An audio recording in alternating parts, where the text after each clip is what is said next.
आज के इस वीडियो में कक्षा 10 प्रश्नावली 6.2 का जो बेसिक कंसेप्ट है उसको सबसे पहले हम समझेंगे।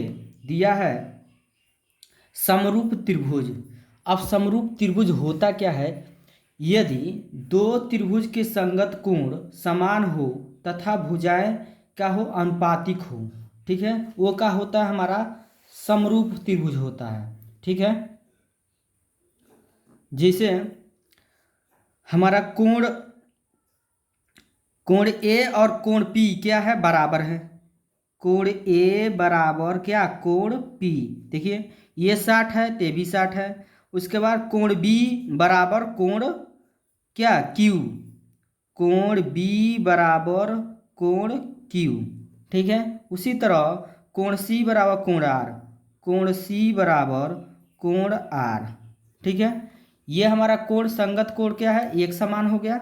उसका भुजाएं का होता है? अनुपातिक होता है।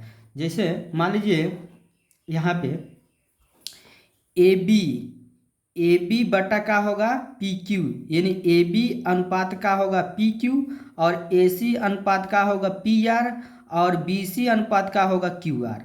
अनुपात का मतलब होता है बटा के रूप में हो। ठीक है, जैसे ए बी यहाँ पर होगा ए बी बटा क्या? P Q. तो अब बताइए ए बी का मान कितना है? ए बी का मान क्या है? 10 है। और उसके बाद पी क्यू कितना है? 5। भाग देंगे 5 दूना 10, यहाँ पर 2 हो जाएगा। अगला जो है यहाँ पे ए सी बटा का होगा पी क्यू पी आर।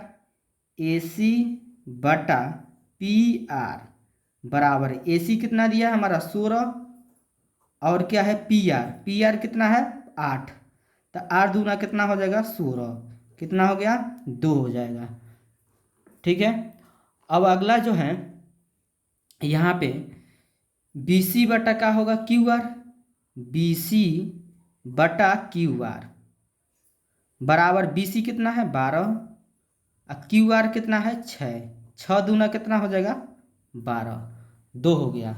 ठीक है, तो यहाँ पे जो है देखिए भुजाएं क्या है? जितना भाई ये भी 2 है, ये भी 2 है, ये भी 2 है, तीनों अनुपात में हो गया, यानी तीनों एक समान है। तो क्या होगा? दोनों त्रिभुज का होंगे? समरूप होंगे। तो हम लिख सकते हैं त्रिभुज ए बी सी समरूप। ठीक है, त्रिभुज पी क्यू आर ये क्या हो गया? हमारा समरूप हो गया। तो समरूप होने का नियम समझ लिए। ठीक है, क्या हम जाने हैं? जाने यह है कि कोण का होता है हमारा एक दूसरे के बराबर होते हैं, और भुजाएं का होती हैं एक दूसरे के अनुपातिक होती हैं। ठीक है, थेल्स प्रमेय या आधारभूत समानुपातिकता प्रमेय। ठीक है, अब ये होता क्या है थेल्स प्रमेय? यदि किसी त्रिभुज की एक भुजा के समांतर एक रेखा खींची जाए तो वह त्रिभुज की अन्य दो भुजाओं के समान अनुपात में विभाजित करती है। यानी ये मान लीजिए हमारा एक त्रिभुज हो गया ए बी सी। ठीक है, और एक भुजा के समांतर एक रेखा खींचते हैं। तो एक रेखा हम खींच लेते हैं किसके समांतर? इस BC के समांतर एक ऐसे रेखा खींच लेते हैं। ठीक है, तो इसमें जो है क्या होगा? वह त्रिभुज के अन्य दो भुजाओं के समान अनुपात में क्या करती है? विभाजित करती है। यानी हमारा ये जो भुजा है हमारा ए बी को समान अनुपात में विभाजित करती है अलग अलग, यानी ए डी बटा का हो जाएगा हमारा डी बी, और उसी तरह यहाँ पर ए ई बटा ई सी हो जाएगा। ए डी बटा डी बी बराबर क्या? ए ई बटा ई सी। क्या हो गया हमारा? भुजाएं क्या हो गए? अनुपातिक, और क्या है? बराबर है। ठीक है, तो हम जान गए थेल्स प्रमेय होता क्या है। तो अब इसके बाद से हम प्रश्न को हल करेंगे।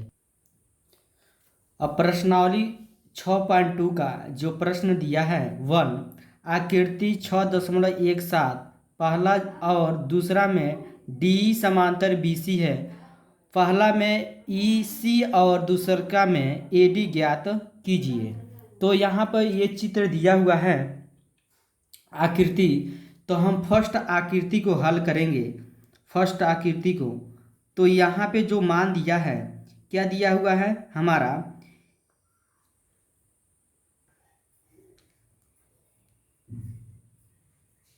AD बराबर कितना है 1.5 सेमी।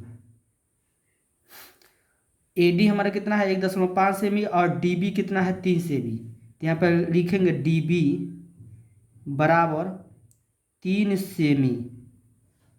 ठीक है। अब उसके बाद AE कितना दिया 1 सेमी, तो यहाँ पे लिखेंगे AE बराबर 1 सेमी। और EC हमको क्या करना है, बताना है। तो यहाँ पे लिखेंगे EC बराबर क्वेश्चन मार्क। अब इसके बाद से हम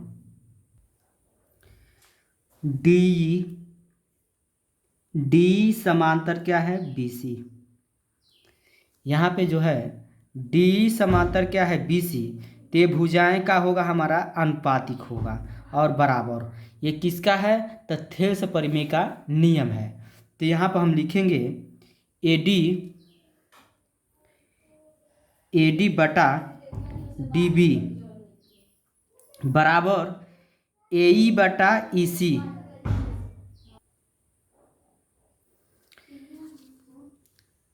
AE बटा EC। ठीक है। अब मान हम रखेंगे, तो यहाँ पे जो है AD कितना दिया है 1.5 सेमी, तो यहाँ पे 1.5 हो जाएगा। नीचे DB कितना है 3 दिया है, तो यहाँ पर 3 हो जाएगा बराबर। AE कितना है हमारा 1, तो यहाँ पे 1 होगा। नीचे EC नहीं दिया है, तो EC को हम कहाँ रहने देंगे EC। ठीक है। अब इसमें जो है हम इसका गुणा इसमें, इसका गुणा इसमें करेंगे, तो EC का गुणा हम 1.5 में करेंगे, तो EC कितना हो जाएगा हमारा, EC गुणे 1.5 बराबर 3 का गुणा 1 में करेंगे तो हमारा कितना हो जाएगा 3। अब जो हमारा EC के पास है वो कहाँ आएगा, नीचे, तो 3 बटा हो जाएगा 1.5। तो यहाँ पे जो है EC बराबर हो जाएगा, ऊपर हमारा क्या हो जाएगा 0 हो जाएगा, यानी दशमलव हटाना है तो ऊपर 30 हो जाएगा और नीचे कितना हो जाएगा 15। ठीक है। 15 से भाग देंगे, 15 दूना 30। तो EC का जो मान निकल के आया है कितना 2। ठीक है। EC का मान कितना आ गया 2। ठीक है। पहला आंसर हमारा निकल गया। दूसरा का आंसर हम हल करेंगे। इसमें जो है कितना है, DB कितना दिया है 7.2, तो यहाँ पर लिखेंगे DB बराबर 7.2। और उसके बाद क्या है AE कितना दिया है 1.8, तो यहाँ पर लिखेंगे AE बराबर 1.8 सेमी। ठीक है। अब उसके बाद से क्या है EC कितना है 5.4, तो यहाँ पर लिखेंगे EC बराबर हो जाएगा 5.4 सेमी।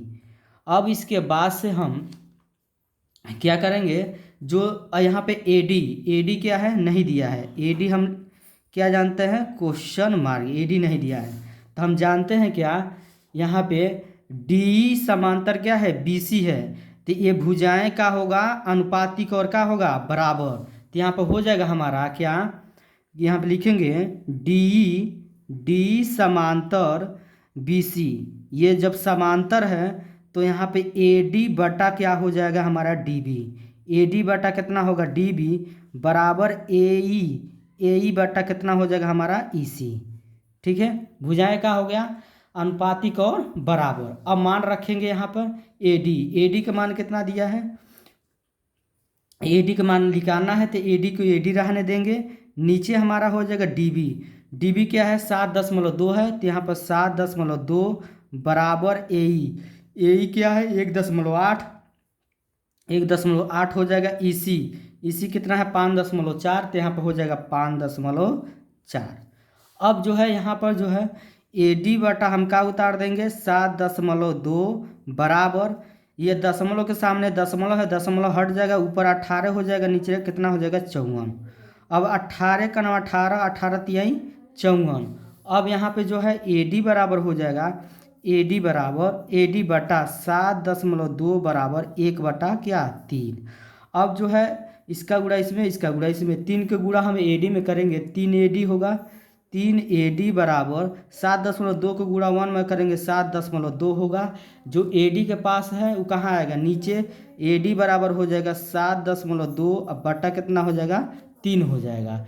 अब यहाँ पे जो है ए डी बराबर हो जाएगा क्या, दशमलव हटाना है तो नीचे 30 हो जाएगा, तब 72 बटा कितना हो जाएगा हमारा, सॉरी यहीं पर हम भाग दे देते हैं।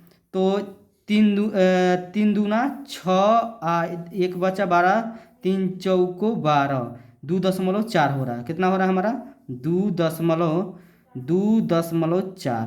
ठीक है, ए डी का मान कितना आ गया हमारा 2.4। यही इसका क्या हो जाएगा आंसर हो जाएगा। वीडियो अच्छा लगा तो लाइक करिए, कमेंट करिए, यदि चैनल पर पहली बार हैं चैनल को जरूर सब्सक्राइब करिए। तो इसका हम स्क्रीनशॉट दे देते हैं।